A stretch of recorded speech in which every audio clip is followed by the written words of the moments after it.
Bismillahirrahmanirrahim. Alhamdulillahirabbil alamin wassalatu wassalamu ala asyrofil anbiya'i wal mursalin sayyidina wa habibina wa syafiina wa maulana Muhammadin wa ala alihi wa ashabihi ajmain, amma ba'du. Bismillahirrahmanirrahim.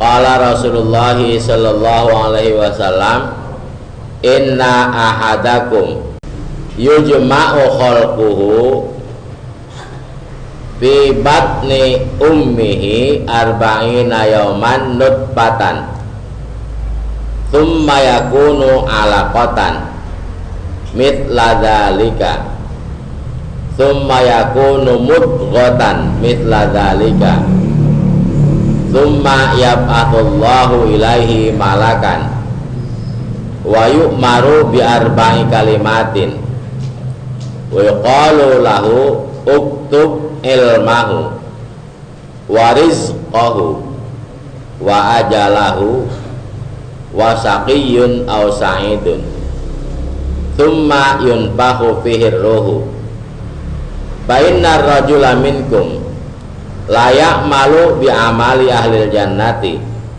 hatta la yakuna bainahu wa bainaha illa zira'un fayasbiqu alaihil kitabu faya'mala bi amali ahlin nari fayadkhulan naro wa innar rajula ya'malu bi amali ahlin nari hatta ma yakuna bainahu wa bainaha illa zira'un fayasbiqu alaihil kitabu faya'mala bi amali ahlil jannati fayadkhulal jannata, rawahul Bukhari. Kalau kita terjemahkan, kalau kita artikan, Rasul menjelaskan kepada kita tentang kejadian manusia, yang cakep, yang jelek, yang ganteng, yang tampan, yang hitam, yang putih, yang kuning. Yang namanya Sugeng Slamet, ya punya anak paling tua namanya Sugeng, adanya namanya Salim, ada lagi Salamah. Semua ngutik situ. Nabi menjelaskan sesungguhnya ahadakum, semua salah seorang kamu, semua kamu, yujma'u khalquhu fi batni ummihi arba'ina yawman, dikalkulasikan, yujma'u dikalkulasikan, dijumlahkan, yujma'u dikumpulkan, yujma'utnya dijamakkan, dikumpulkan. Khalquhu, tahapan penciptaannya, ini khalquhu penciptaannya, fi batni ummihi, dina beteng indungna, tak gitu, dina beteng indungna nya, tak gitu, di perut ibunya arba'ina yauman, selama 40 hari, nutfatan, dari mulai ditembakin sama suaminya, terus ngerem di dalam rahim ibunya selama 40 hari, masih merupakan nutfah. Nah, nutfah kok, nutfah itu ya nutfah, cairan yang warnanya putih. Jadi bukan cairan sebetulnya. Kalau dalam bahasa biologi mah ada benih-benih, bibit-bibit kayak model uget, kayak model cuk gitu. Ya, kalau orang yang kagak punya anak, keluar air maninya, cuman kagak ada itunya yang kayak bentik-bentiknya namanya. Ya, sperma ya. Taulah apaan itu bahasa orang kampung sono. Nah, itu semuanya tahapannya, prosesnya berproses setiap 40 hari. Selama 40 hari di perut ibunya, yauman nutfatan, masih berbentuk air sperma. Summa yakunu alaqatan misla dzalika, kemudian setelah 40 hari berubah, yakunu alaqatan, menjadi bagaikan anak lintah. Alaqah itu lintah ya. Jadi kayak lintah yang kalau kata Haji Kajum, lintah merang. Nah, kalau lintah merang ya, iya. Kecil, ada lintah kebo, lintah merang ya, iya. Tuh ya aja udah. Iya. Kalau lintah merang mah kecil, paling kayak lingi. Kalau lintah kebo mah kayak jempol ini ya. Nah, itu dia begitu kayak lintah, mulutnya nempel di dinding rahim kalau bahasa biologi itu. Jadi kayak gini nempel di rahim. Nah, situlah mulai itu nyatu, dia bisa berkembang terus. Nah, alaqahnya lintah. Jadi air mani yang mulanya sperma itu setelah 40 hari berproses, airnya menjadi lintah, kayak lintah, bukan lintah, kayak lintah, nempel di dinding rahim, jandulan.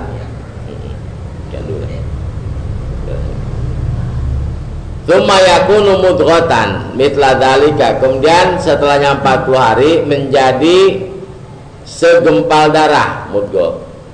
Itu yang kalau udah umur 3 bulan keguguran kayak jempol tangan darah.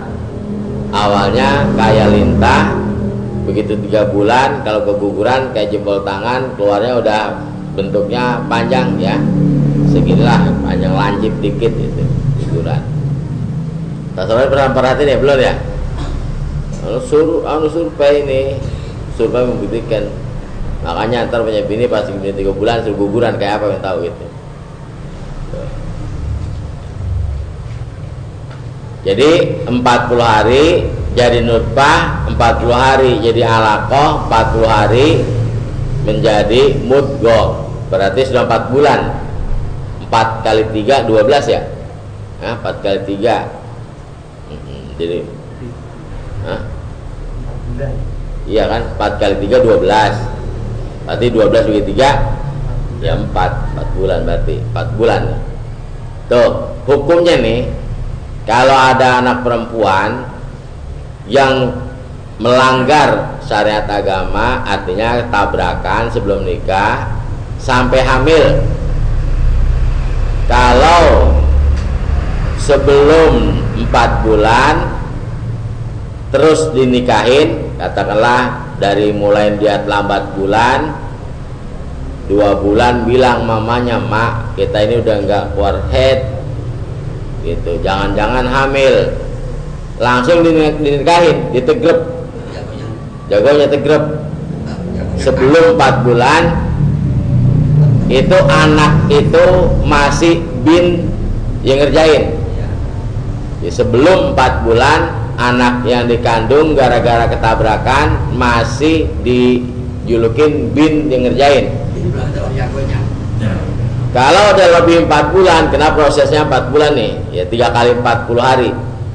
Kalau sudah 4 bulan ke atas, meskipun dia yang ngerjain dan ditubruk disuruh nikah, itu anaknya nggak boleh dibinin sama dia.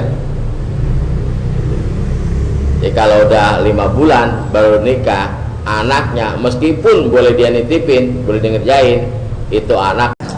Ya ukurannya kalau sudah 4 bulan, ini namanya prosesnya yang masih bisa dibangsakan ke anak dia kalau sebelum 4 bulan. Pokoknya udah 4 bulan dalam kandungan baru dinikahin oleh yang ngerjain, maka meskipun emang dia yang nanem terus dia yang nikahin, maka anak itu tetap bukan anak dia.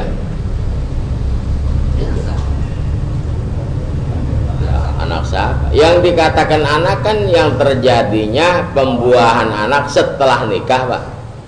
Kalau sebelum nikah nggak disilah anak. Ya itu hukum agama ya. Andai kata dia anaknya perempuan, secara Imam Malik bilang sah dinikahin sama dia. Itu udah gede. Barangkali banyak orang pada anaknya perkosa, barangkali kayak begitu kali penyebabnya. Cara hukum agama menurut Imam Malik, andai kata anak itu gede, sah dinikahin oleh, bukan bapak sih, oleh yang ngerjain dia, karena bukan bapak. Dan kalau untuk waris, secara waris gak ada waris. Nah, makanya kadang-kadang kita alfa ya sampai udah lahir baru nikahin, itu udah bukan anak dia. Maksud aku anak gue yang digendong-gendong, bukan. Kata malaikat itu bukan anak lo tuh mah. Itu cara hukum, dia agak berat. Kadang-kadang banyak kita menyepelekan. Jadi hukumnya nih 40 hari kali 3. Kalau sudah itu baru. Kalau sudah dititipkan summa yunfau ya, Summa yab'atsullahu ilaihi malakan. Kemudian setelahnya 4 bulan baru dikirimkan oleh Allah malakan, malaikat. Wa yu'maru bi arba'i kalimatin, dan malaikat itu suruh memberikan catatan penting tentang 4 pasal. Jadi sebelum ditiupkan ruh, malaikat nyatet dulu tentang apa yang dialami oleh orang itu. Itu 4 pasal. Pasal pertama itu. Jadi sebelum ditiup ruh nih, catatan nasib orang itu diberikan oleh Allah sebelum ditiup ruhnya. Jadi belum hidup, masih merupakan mudghah, segumpal daging. Makanya kita ini sekarang kalau emang catatannya bahan jadi orang kaya, sejalan-jalannya jadi.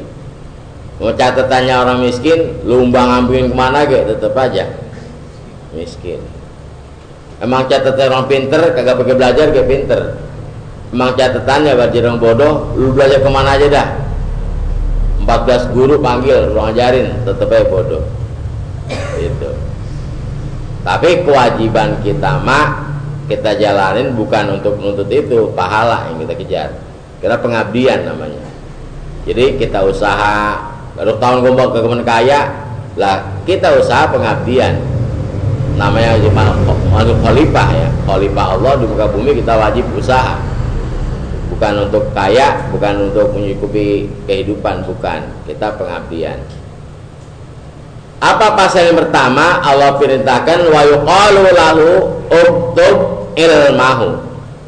Yang pertama, catat sampai batas mana ketinggian ilmunya. Ilmunya udah standarnya, itu nggak bakal lebih. Yang kedua, pasal yang kedua, warizqahu, dicatat juga rizkinya. Wa ajalahu, dan yang ketiga catat pula ajalnya. Wa syaqiyun aw sa'idun, catat pula apakah bahannya dia orang bahagia atau orang sengsara. Nah, baru dah setelah dicatat, summa yunfahu biruh, baru ditiupkan ruhnya. Jadi dicatatin nasibnya dulu, baru dicatatin bertahap ruhnya. Jadi catatan rizki tiap hari itu udah ada, Pak. Yang kita makan hari ini tuh catatan dari dulu banget, dari kita masih dalam perut. Makanya kalau bukan catatannya, kita pengen ketemu sama orang, belum pernah kenal, belum ketemu, mengadakan pertemuan, gagal lagi, emang belum pada waktunya. Pas pada waktunya, emang kita janji tanggal sekian, jam sekian, langsung jadi. Hari itu catatannya kita ketemu. Kalau catatannya hari itu ditipu orang, berarti mulai dari sore ya? Lah iya, udah catatannya. Makanya kita nggak bisa berontak, tinggal ngikutin aja, catatannya udah ada. Ya orang yang kayak jatuh, tabrakan, kadang-kadang kan disalahin. Umpama ada orang naik pohon menjelang maghrib, jatuh dah. Kata orang kamu karangan, mau juga lagi maghrib naik, jatuh dah, kan gitu. Kamu catatannya harus begitu. Kalau pikir-pikir ya kayak gitulah. Kalau kita bilang ini catatannya dari sono udah ada, hari itu kejadiannya udah ada semua, maka kita nggak bisa mungkir. Ada bisa kadang-kadang berkat kita berdoa, berkat kita sodako, aturan hari itu kita terima, kena sodako bisa digeser. Kata Nabi, as-sodaqotu tadfa'u sab'ina baban minal bala. Sodako itu dapat menghindari 70 macam daripada malapetaka. Itu aturan jadi tabrakan, akhirnya bisa dialihkan. Bagaimana cara mengalihkannya? Dalam kitab Dakwahul Ahbar dialihkan ke dalam mimpi. Yang aturan kejadiannya nyata di alam realita, akhirnya ditarik ke alam mimpi. Takdir sudah terjadi, tulisan sudah ada, gimana nih ngalihkannya? Udah, bawa ke alam mimpi aja dah. Akhirnya ngimpi ditabrak, tapi sakit juga kalau nggak jadi. Oh bangun pengen, kalau gue masih utuh nggak? Gue mimpi. Kalau tanya emang kah ngimpi apa yang paling nyesel? Ngimpi nerima duit segepok pas mau tidur mana tuh jari itu mana Paling begini nyata. Hah? Ini paling begini nyata. Iya itu makanya itu jadi aturan mestinya kita alamin di waktu jaga waktu sadar karena kita banyak doa minta dihindari malapetaka akhirnya dialihkan ke dalam mimpi gitu. Makanya mimpi itu merupakan pengalihan dari alam nyata karena kita sodako dan berdoa akhirnya dialihkan ke dalam mimpi. Makanya mimpi orang mimpi dibunuh, mimpi diomelin macam-macam. Alhamdulillah itu mestinya. Maka kata Nabi kalau kita mimpi yang baik-baik itu mesti ucap alhamdulillah. Kalau mimpi yang jahat mesti astagfirullah. Ini jadi ya. Jadi catatannya sudah ada. Rizkinya, ajalnya, bahagia atau sengsara sudah ada. Fa innar rajula minkum, sungguhnya seseorang dari kamu layak malu bi amali ahlil jannati, getol banget tiap hari ngerjain pekerjaan ahli surga. Ada seseorang tiap hari kerja getol ibadah ngerjain ahli surga lah, amalan ahli surga. Layak malu bi amali ahlil jannati, getol banget ngerjain dengan pekerjaan ahli surga. Hatta la yakuna bainahu wa bainaha illa ziraun, hanya tidak ada lagi jarak di antara dia hanyalah sekedar 1 hasta 1 meter.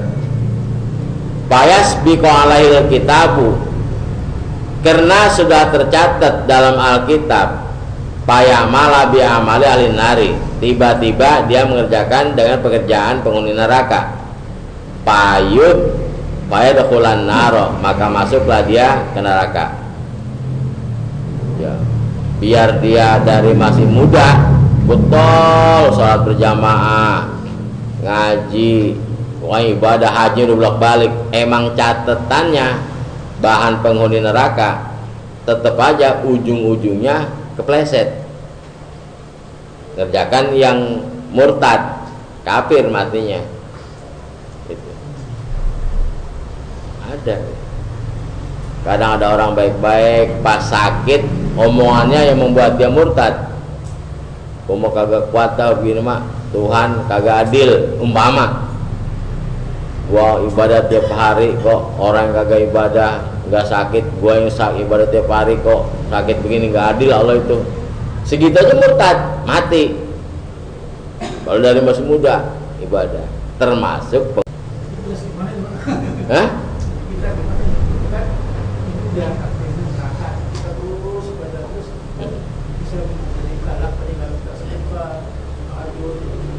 Itu makanya Rasul menceritakan kepada kita ada 4 golongan masyarakat. Ada yang diciptakan dari kecil bener sampai akhir hayatnya bener dan akhirnya masuk ke surga.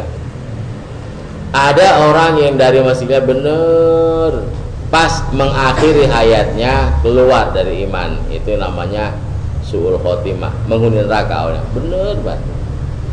Yang ketiga, ada orang daglok dari kecil, daglok banget. Pas menjelang akhir hayatnya insaf. Insaf dulu, Pak. Insaf, sadar dia. Jadi orang yang ketiga begitu. Awalnya daglok, pas mau menjelang akhir hayatnya insaf taubat. Banyak Cina-Cina yang awalnya kafir pas sudah tua masuk Islam. Banyaklah. Itu contoh awalnya orang daglok pas mau menjelang akhir hayatnya dia menjadi orang yang baik. Itu yang paling bagus. Artinya ngalamin dua-duanya kah? Badr udah ngalamin, bener ngalamin, dan akhirnya masuk surga. Ada yang belakang, Pak, emang dari kecil sampai tua sampai mati daglok. Yang kita ngenes mah yang dari kecil bener. Kayak contohnya yang dalam kitab-kitab ada Barsisoh, ada Bal'am bin Ba'uro, dalam kisah-kisah riwayat Nabi-Nabi itu ada. Awalnya baik, pas udah menutup akhir hayatnya dengan suul khotimah. Oleh karena itu ini kita dikatakan oleh Nabi jangan aman, jangan mentang-mentang kita udah tiap hari ibadah rasanya udah pede banget kita pasti selamat, belum tentu. Catatan kita dulu gimana, baik atau enggak baik. Kalau mau catatan kita baik, insya Allah gampang. Kata Nabi, kullun muyassarun lima khuliqalah. Seseorang itu akan dipermudah sesuai dengan diciptakannya buat apa. Kalau emang diciptakan buat penghuni neraka, gampang banget. Makanya setiap tahun kita minta Allahumma in kunta katabtana indaka fi umil kita bisa kian au mahruman au matrudan famhullahumma saqawatana wa hirmanana. Ya Allah, kalau kamu catat takdir saya di umil kitab itu orang yang sengsara atau orang yang terusir, famhullahumma, hapusin ya Allah. Itu tiap nisbu saban dibaca itu suri. Karena itu pembukaan tahunan, jadi usulan, bikin proposal. Allahumma in kunta katabtana indaka fi kitab saqiyan aw mahruman aw matrudan famhullahumma saqawatana wa hirmanana wa tardana waqti taro arzakina. Biasa doa gitu tuh. Doa nisbu saban. Apa sih cara nih orang tua nisbu? Terserah orang bidah enggak nisbu dia mah. Ya, kita minta. Jadi setiap nisbu saban itu pemberian ya, buku yang akan diserahkan kepada kita untuk kita jalani 1 tahun. Jadi setiap 1 tahun diambil, kasih lagi buku baru, rapot baru. Kita minta supaya ini catatan ini yang baik-baiknya ditetapkan, yang jahat dihapus. Jadi orang yang telah berbuat dari kecil sampai gede perbuatannya ahli surga, kalau emang catatannya bahan penghuni neraka, tiba-tiba melengos, melengos. Kayak bocah main bola dari bawah digiring cakep, pas deket gawang ditendang melintir, melengos ini. Wa innar rajula, sesungguhnya ada seseorang yang malu bi'amali ahli nari, kerjaannya tiap hari kayak penghuni neraka, kerjaannya buader banget, paling dijulukin penghuni neraka dan ahli neraka. Lo ahli neraka hatta mayakuna bainahu bainaha, orang gimana ngaji lo, hatta mayakuna bainahu wa bainaha, sehingga jarak antaranya di antara neraka itu illa ziraun, kecuali hanya tinggal semeter. Bayas biqo alil kitab, karena catatannya dari fil azali orang penghuni surga, payak malu bi amalil jannati, maka mengerjakan dia dengan pekerjaan ahli surga, payat ukhul jannata, ujung-ujungnya masuk surga. Ada 2 orang saudara, kisah dalam kitab Durratun Nasihin. Adiknya orang solihin, tinggal di dak atas, di kapal laut, tinggal di dak atas. Abangnya tiap hari poya-poya namanya, poya-poya, tinggal di dak bawah. Si iblis datang kepada adiknya, sok lo, gitu kata Haji Haji, sok lo muda-muda udah patuh banget, kayak aki-aki aja lo. No, lihat abang lo, no, pesta pora, main perempuan, lagi minum-minum, lo muda-muda, malu nggak ngirim abang lo, no. Dengar nasihat iblis itu, adeknya yang soleh di dek atas turun. Lah abangnya, malaikat datang, lo gagah malu emang udah tua, no adek lo di atas, no. Selalu taat ibadah kepada Allah, dan lu tua masih main perempuan, minum-minum, mabuk-mabuk, judi-judi, nggak malu emang lu. Nasihat malaikat masuk juga. Akhirnya adiknya niat mau turun ke bawah, abangnya niat mau naik ke atas. Di tengah-tengah tangganya patah, dua-duanya mati.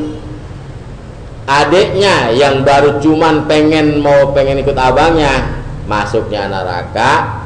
Abangnya yang baru pengen mau ngikut adiknya, masuk surga. Kebalik kan? Kalau niat jahat lo dicatat. Kan niatan ada kadarnya, be. Ada yang kadarnya sampai 100 mah dicatat juga. Yang kadarnya berjumlah 20% tuh nggak dicatat. Lah kalau udah gemeteran mah dicatat, be. Nah aja. Iya, lihat tuh, niatnya kecil. Itu loh mana? Ada kadarnya. Nah, itu kata Nabi al-qatil wal maktul finnar. Dua orang yang bertengkar, yang dibunuh dan yang membunuh, dua-duanya di neraka. Kan enggak tanya, yang dibunuh huruf, yang membunuh huruf ke neraka, lain dibunuh. Jawabannya waktu tanya sama sahabat, kenapa gitu loh? Cuman lambat doang. Dua-duanya mah niatnya mau membunuh, cuman lambat. Ketinggalan. Gitu. Izal taqal muslimani bisayfaihima fal qatil wal maktul finnar. Kalau sudah berhadap-hadapan dua orang mukmin menghunus pedang masing-masing, maka yang terbunuh dan yang membunuh dua-duanya neraka. Kecuali kayak Qabil sama Habil. Kena Habil, laim basatta ilayya yadaka litaqtulani ma nabi basitin. Kalau emang lu membunuh gua pasrah. Nah Qabil mah Habil mah surga, karena kalau bunuh gua pasrah, biarin dah. Gitu kan ayat laim basatta ilayya yadaka litaqtulani ma nabi basiti ya dia ilaikal akhlak. Ini akhafullah rabbul alamin. Lu bunuh silakan. Gua nggak lawan, gua merem, lu bunuh. Ya, itu yang begitu surga dah tuh. Oh, kalau kita pakai bau-baunya, ayo lu makan nasi, neraka dua-duanya itu mah. Gitu. Kita gitu, lu makan nasi, gua makan nasi, ayo kita tentuin siapa yang jago. Itu begitu kan? Nah, kayak begitu dua-duanya neraka. Tapi kalau kayak Qabil sama Habil, yang neraka cuma Qabil doang, karena ada yang lawan. Itu dalam Al-Quran diceritakan laim basatta ilayya yadaka litaqtulani ma ana bibasiti yadiya ilaika liaqtulak. Sama kayak kita bersahabat berjamaah begini nih. Orang ngomongin kita nggak terpancing, nggak pernah ngomong, nggak balas omongan. Diomongin kita diem aja, nggak pernah balas. Maka dosa-dosa kita diambilin. Kalau sama-sama panasan mah diomongin, dia gue lebih jelek dari gua, itu mah kayak dihapusin dosa kita. Sama-sama itu. Aman kau. Kalau pakai begitu mah nggak dihapusin dosa kita. Kalian diomongin, lu diomongin orang, alhamdulillah dibantuin bawa dosa, nggak panas bisa hati, baru bener dibantuin. Kalau sama panas hati mah nggak ada, nggak bisa. Itu. Jadi itu kisah tadi dalam kitab Durratun Nasihin, dua orang kakak beradik, abangnya di bawah, adanya di atas, selalu ibadah tiap hari. Akhirnya digoda oleh iblis, terpengaruh, baru mau turun ke bawah. Dan abangnya yang di bawah dibujuk oleh malaikat, akhirnya terpengaruh dan mau naik ke atas. Tangganya patah, mati dua-duanya.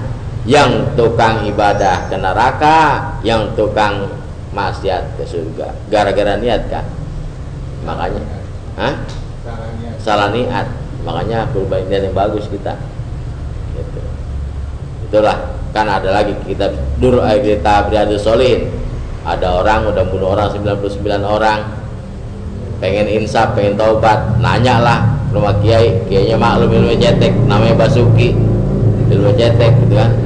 Kalau ngejawab sama jeplak aja gitu kan, buat apa ilmu lagi, jawab jadi tanya tuh, Pak Kiai ada apa bang, saya mau insaf, mau taubat, pokoknya saya mau mulai saat ini mau berobat diri saya dah. Emang kenapa mulanya? Pak Kiai, saya udah bunuh orang 99, sekarang saya mau taubat. Nah orang yang kagak jawabnya kan, kalau gitu maklum udah kagak diampun Allah mah. Udah segitu banyak 99 orang. Lah karena mendengar jawaban itu katanya, ya tanggung dah. Kalau kagak diampun mah, mending tambah lagi atau cepet. Baik, kalau jawabin jawab sekata-katanya aja, lu jawab kata-katanya aja. Bunuh lagi. Jadi cepet dah. Ketemu lagi orang kayak beneran. Emang ahli ilmu dah. Bukan asal-asalan, dia kan ilmu cuma katanya doang. Ditanya sama kiai, dosa lu mana gede sama langit gitu kan. Rasa-rasanya gedean dosa saya ya kiai. Dosa lu mana gede sama bumi, masih gedean dosa saya dah. Mana gede sama Allah. Nah baru begini, ya gedean Allah dong. Kalau emang Allah masih lebih gede rahmatnya dan zatnya, pasti bisa ngampunin. Akhirnya dia nangis sujud dengan syarat kan? Ya. Ayo bang, dengan syarat kamu harus tinggalkan kampung kamu yang jelek itu, jangan tinggal belakang rumah Parno lagi, pindah, jual rumahnya itu kan, supaya yang sumpek hilang. lebih dari sampai di tengah jalan mati, ajalnya habis masuk dia. Yang suruh jauh, udah bengek kan asma, jalan kaki panas, mati tengah jalan. Itu udah gitu jalan kaki kan, tengah jalan kehabisan habis mati. Akhirnya malaikat dua-duanya berebut. Ada malaikat utusan dari neraka datang, ada malaikat utusan dari surga datang. Main tarik-tarikan, kata malaikat ahli surga, ini dia udah tobat. Kata neraka enggak, ini baru tobat. Belum tobat aja baru timau mau sana. Ngotot-ngotot, ya. Akhirnya datanglah malaikat sebagai wasit. Dah, sekarang nggak sudah mendapat. Coba kita sukat. Ini bahasa Pak Haji sini, sukat. Diukur mana banyak tempat yang dia tuju, jaraknya masih sama yang dia tinggal. Pas diukur-ukur beda dikit banget. Yang ditinggalin udah 50 meter setengah gitu. Yang dituju tinggal 45 kan. Gara-gara itu cuman beda 50 cm doang. Akhirnya masuk surga. Jadi udah lebih setengah 50 cm begini. Pas diukur, pas coba lu pas 50 cm, orang potong, sepotong neraka, potong surga. Untung udah lebih 50 cm. Gitu maksudnya. Jadi kalau orang insaf, orang taubat, jangan suka kita katain dia malu lagu mendaglok, dulu mau pernah daglok karena sok lo, jangan kata gitu. Udah dia insaf baru cuma pergi doang udah di surga. Jadi itu untungnya orang. Jadi orang insaf itu baru cuma niat aja udah dapat pahala besar. Dan ruginya kita baru niat mau jahat aja juga amal kita yang kemarin habis. Habitat a'maluhum, habis amal kita ludes. Gitu. Jadi jangan ada niatan jelek dah, makanya pasang niat cakep terus. Takut-takut lagi ada niatan jelek, ajal sampai. Nah, untuk mengantisipasi hal semacam Ya doa dan sodako itu doanya supaya yang dicatat itu direalisasikan dalam mimpi, dalam alam maya bisa. Jadi dalam kitab Kasful Ghaibiyah diceritakan kalau kita udah ditakdirkan catatannya akan ketabrak mobil hari ini, kemudian kita berdoa malamnya minta supaya diselamatkan, atau kita baca Yasin mau berangkatnya, kita baca doa berangkat supaya selamat, maka Allah robah kejadiannya ke alam maya. Kalau beri tabrakan kita nih, kalau kita tabrakan masuk langsung soal jeblus gitu. Oh, neraka. Biarin deh bapak neraka, jangan. Ini cerita jalan di situ. Itu ya. Catatannya ya sini catatannya. Emang kita udah catatannya mah harus ridho aja udah. Susah. Gitu.